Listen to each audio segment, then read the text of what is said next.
Greetings and welcome. We are in part number 4, finally. The final video that will finish off the series of videos with the discussions of the play Oedipus Rex. Very important. Video number 3 ended with Oedipus getting off stage and entering the palace. You're going to see this often in Greek plays. Characters are gonna walk away from the stage and they will enter the house. And in this case, with Oedipus and with Jocasta previously, they will enter the palace. Now, something is very important here, and is that you will never see Sophocles presenting a killing scene on stage.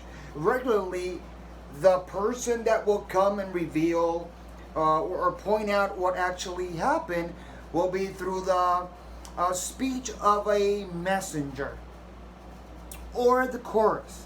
But the messenger in particular will come on stage and will tell the audience this terrible thing happened. And this is what's going to happen here. The messenger that will come on stage will reveal a frightening scene that was seen inside of the palace with regards to number 1, Jocasta, and number 2, Oedipus. And what happened?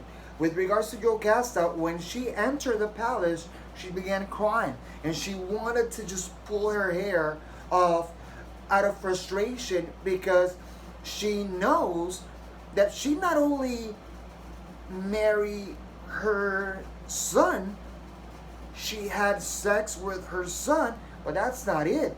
She had not only 1, not 2, not 3, but 4 kids, 2 boys and 2 girls. And Jocasta began screaming the name of Laius, cursing Laius, because she in a way is saying it was your fault. Now, in Greek tragedies, you will see a pattern. Every time that we have a prophecy by an oracle, it will happen. Sooner or later, it will happen. And that's something that we have to get that straight. And we're going to see that ultimately in our next play, in the play Antigone. Now, the messenger will also say that Jocasta was frustrated, and Jocasta will hang herself. When Oedipus enters the room, he will see Jocasta dead. She's hanged, she's dead. And Oedipus began screaming. And when the messenger sees him, he's going to see Oedipus with the sword. But he didn't kill Jocasta. It was because he just entered. He was pissed off and entered with the sword. Now, he will lower Jocasta, and he will grab the garments of her dress. And the garments are pointing. The garments, what they're going to do, they're going to like hold the dress in both extremities of the sides. And Oedipus will grab the garments, the pointy golden garments, and will stab his eyes with those garments. Automatically, his eyeballs are going to be, his cheeks, there's going to say the text, are going to be moistured by blood. That blood is automatically going to run down the cheeks of Oedipus, and Oedipus automatically will be blind. Now, if we go back to the conversation between Tiresias and Oedipus, we know that Tiresias is a blind prophet, but a guy with a lot of knowledge. Oedipus, in a way, didn't care. He cared at the beginning, but later on he didn't care about the knowledge of Tiresias. He will say that you're a blind prophet, blah, blah, blah. And Tiresias say, I might be blind, but you are being blind of your thought. And now, ironically, Oedipus ends up blind. This is not the only problem that Oedipus is going to have. then in a way, these are going to be tragic flaws from Oedipus. And in a way, your duty as students is to look at the Himarsha here. What's the Himarsha in Oedipus Rex? Now, Tiresias, after he's done with Tiresias, he's also going to have a confrontation with Creon. Because he thought that Creon came with information from the oracle, and that Creon was orchestrating all of this with Tiresias to dethrone Oedipus. That was the mindset of Oedipus. So Oedipus, from a good leader, I don't consider Oedipus a bad leader. Is that he was just frustrated. It was mere frustration out of Oedipus. And in a way, he wanted it to know the truth. He wanted it to help his people. Wanted it to end with the plague. And committed a lot of stupid mistakes that are going to cost him at the end of the day. Those stupid mistakes are going to cost Oedipus at the end of the road, at the end of the play. And ironically, we're going to have an Oedipus that is blind. He has to be walked on the stage by attendants. Same way that happened with Tiresias. And now Oedipus wants Creon to do something with him. He wants Creon to go. Oedipus is still king. He wants Creon to go to the oracle to see what the oracle says. Creon will go and will return. And will decide, hey, the best thing here is to just kick you out of the city of Thebes. Like, you have done Thebes a lot of wrong. And it's time for you to just go. It's time for you to move on out of Thebes. Oedipus will eventually depart Thebes. He will leave Thebes, and the new king. Remember, the sons of Oedipus are young. They can't be kings.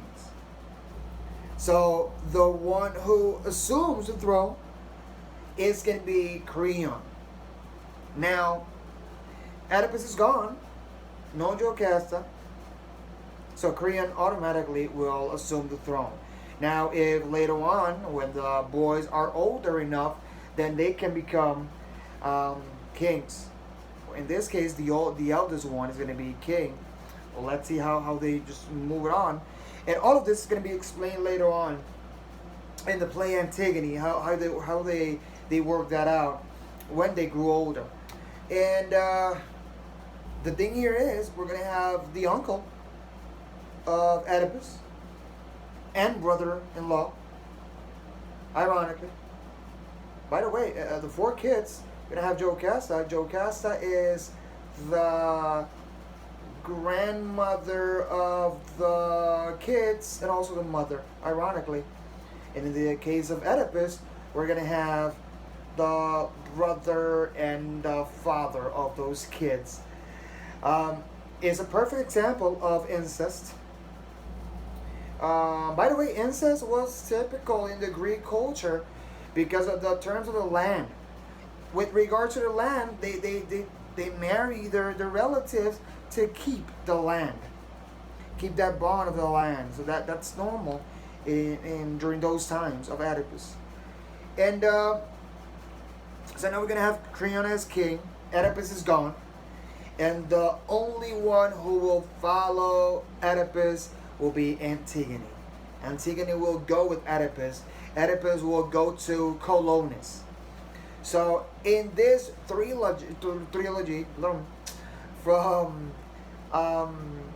Sophocles, we will see that it's going to be Oedipus Rex, Oedipus at Colonus, and Antigone. In this case, we're not going to read Oedipus at Colonus. We're going to read Oedipus Rex, that you were supposed to have read that already. I hope so. And Antigone. Nothing. Later on, I'm going to prepare a video on Antigone, a set of videos, doing this same dynamic but with Antigone. And later on, I'm going to do a video recording what I'm going to ask you guys to do, the writing assignment you guys have to do with Oedipus and Antigone. That should be done by my part, the video. Um, we should be doing that. I should be uploading that by mid April. So at this moment right now, you have your first test, that is Macbeth. Second test, that is Hamlet. And next week, the school is gonna be providing the examinations. But in my case, I'm not gonna upload examinations because in my case, I already have test one and test two. So from my class, you're free next week, and you can dedicate your time for the other core classes, material and examinations. And then the other week, we're gonna resume with our Antigone play. So I recommend you guys.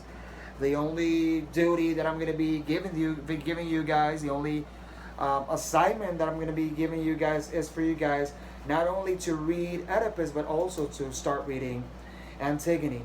Very important annotations. You're not gonna have to do annotations with regards to the portfolio.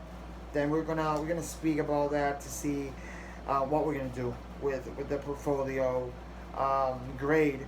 If what we have so far with the no red ink assignments and essay that eventually I'm gonna give you guys, and the two tests, I think that will be enough. So we'll explain that in a future video. But as far as today, I highly recommend you guys to do the readings and nothing. Just wait for the next video with regards to Antigone. Antigone is a great play. You're gonna love it also. And it's kind of like this one. A lot of drama within the family. You're gonna see a lot of drama in Antigone. So nothing.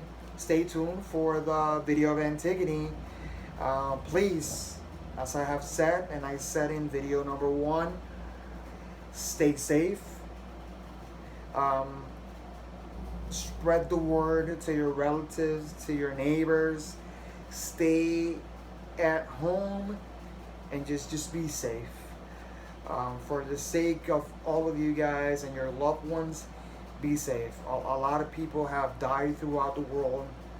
A lot of people have died in the United States. As of today, we have an estimate of 174 cases and 6 deaths.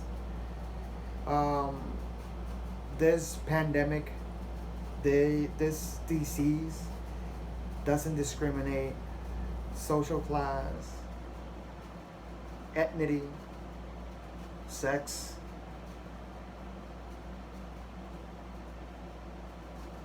age. It doesn't matter if you're educated or not. Just do your part and stay at home. Take care. I hope to see you guys soon. I really hope so. From the bottom of my heart, I hope to see you guys soon. Nothing. Take care. Stay safe.